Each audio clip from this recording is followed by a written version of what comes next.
Salut les amis et bienvenue sur le Riz Jaune. Aujourd'hui, un petit dessert très couru chez les vendeurs de rue. Il s'agit du riz gluant parfumé au lait de coco et aux feuilles de pandan.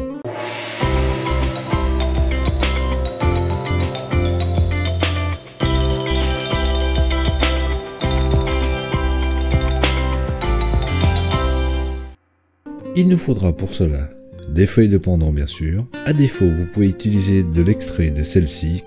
Du riz gluant qu'il faudra au préalable rincer 2 à 3 fois et les faire tremper au minimum entre 4 et 5 heures. On le cuira à la vapeur une bonne dizaine de minutes. Du sucre, des graines de sésame, du sel et du lait de coco. Pour les quantités, vous le savez, reportez-vous à la description. Nous, on y va tout de suite pour la petite préparation. Donc, comme je vous ai dit dans les ingrédients, il faudra rincer 2 à 3 fois le riz gluant et les faire tremper au minimum entre 4 et 5 heures et on le cuira entre 10 et 12 minutes à la vapeur. On va toaster ensuite les graines de sésame et lorsque cela commence à brunir, on les retire et on réserve. Découpez ensuite les feuilles de pandan grossièrement, les placer dans un mixeur ou idéalement dans un blender, ajoutez un verre d'eau l'équivalent de 10 à 15 centilitres et bien mixer le tout.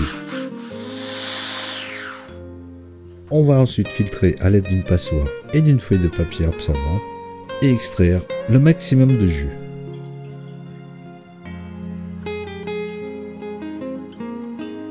Ensuite, dans une sauteuse à petit feu, on fera chauffer le lait de coco, le sucre, sans oublier une bonne pincée de sel. Et lorsque le sucre est bien dilué, ajoutez le riz gluant, bien incorporer les éléments.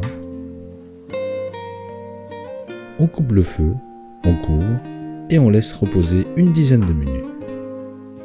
Après ces 10 minutes de repos, on remet le feu au minimum et on ajoute le jus de pandan.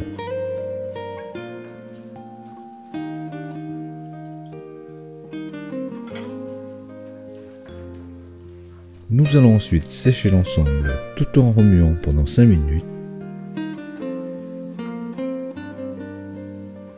On pourra le déposer dans un moule, tasser légèrement,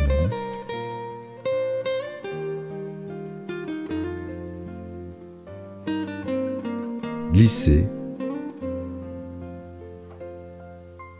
et laisser refroidir. On pourra ensuite détailler notre gâteau de riz,